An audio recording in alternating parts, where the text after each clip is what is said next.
Let's get right into the 15 words. If you know them, your English is already brilliant. If you don't know them, then you should probably learn them because they will make you fluent in English. The first word is the word amateur. An amateur is someone who is taking part in an activity for pleasure, not as a job. This is the exact opposite of professional. For example, he was an amateur single until the age of 40, then he turned professional.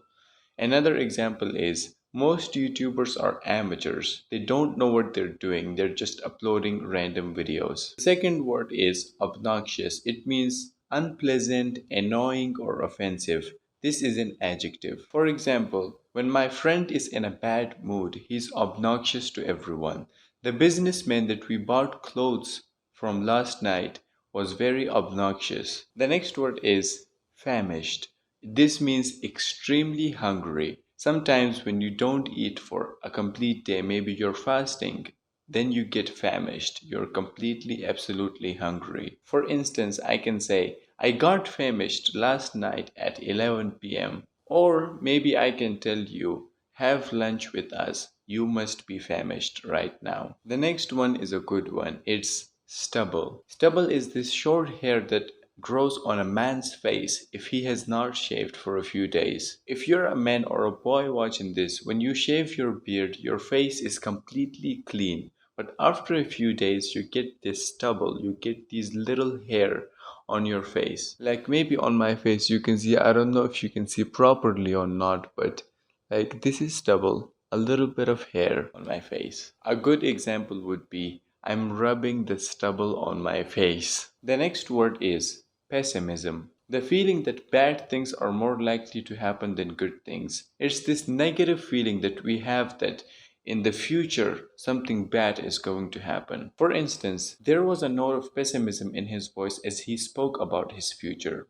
Another example would be most doctors were pessimistic that a cure could be found. Now let's talk about the opposite of pessimism, which is optimism.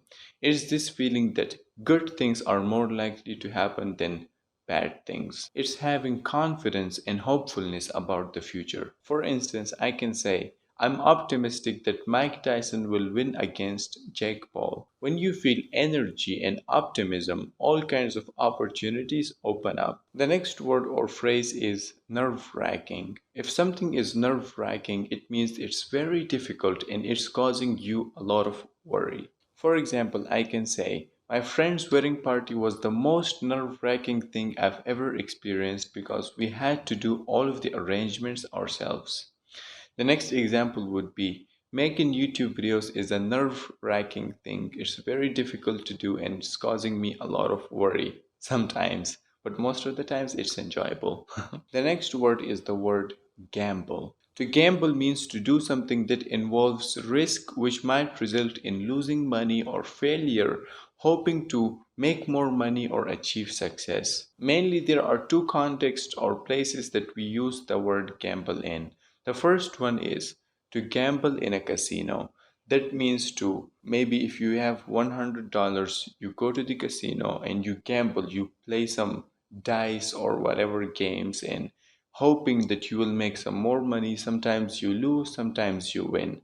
That is one gambling. The second context is that to gamble sometimes also mean to take risks. For example, I can say, I knew I was taking a gamble when I decided to upload videos online because that means people will sometimes leave bad comments. It was a risk that I took, it was a gamble that I took. The next word is the gist. Gist usually means the most important pieces of information about something or general information without details. For example, if you've written a 10-page essay about something, that is like information with details, but the gist of that essay would be like a few lines or a few bullet points. An example of the word gist would be, I think I understood the gist of her speech, meaning that I understood the main points that she mentioned in her speech. The gist of this YouTube video is that I'm teaching you 15 words that will make you fluent in English. The next word is the word acquaintance. An acquaintance is someone who you know but you don't know them well enough and therefore he or she is not your friend.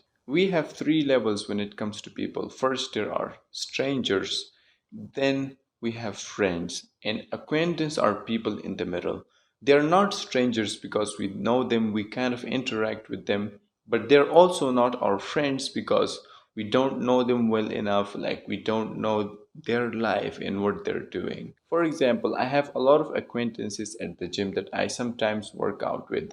They're not completely strangers because I know their name, I interact with them, but they're also not my friend because I don't know them well enough, I don't trust them very much. Another example would be Ruhi is my business acquaintance. The next word is the word cringe. It means to feel nervous or embarrassed about something you've done, especially in the past. I don't know if this only happens to me or it also happens to you, but sometimes I think about what I used to do and what I did in my high school, in middle school, and when I think about those things, I kind of cringe. Like, I feel so stupid and I don't know why I did those things. Another example is I cringe when I watch my first YouTube video because it's so bad.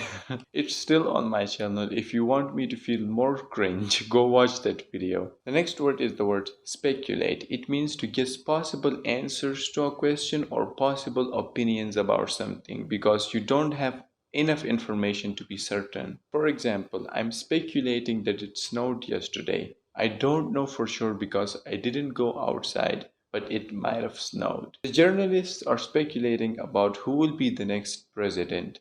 They don't know for sure, so they're just speculating. The next word is the word acquisition. It means the process of getting something or consuming something. Some examples are the acquisition of huge amount of information helped me pass the test. The acquisition of English through listening will make us fluent in English. The next word is the word frown. This means to bring your eyebrows together so that there are lines on your face, which shows that you're angry, sad, or worried. Look at this. I'm frowning right now. I'm frowning. I'm bringing my eyebrows together. There are lines on my face, which shows that I'm either angry, sad, or worried. Let's use this word in sentences. Most old people frown when they read the newspaper. Have you noticed this? Instead of smiling, most people frown when they're angry or depressed. Duh.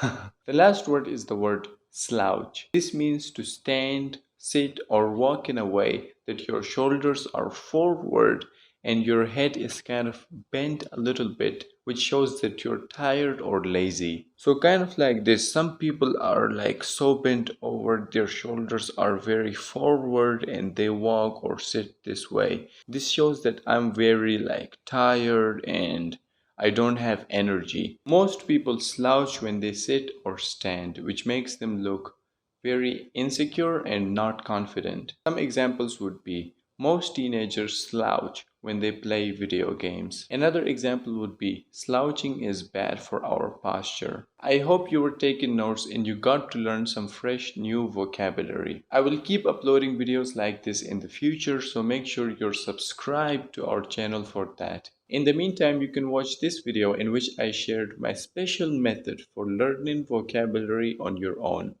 Okay, bye for now. See you in the next one.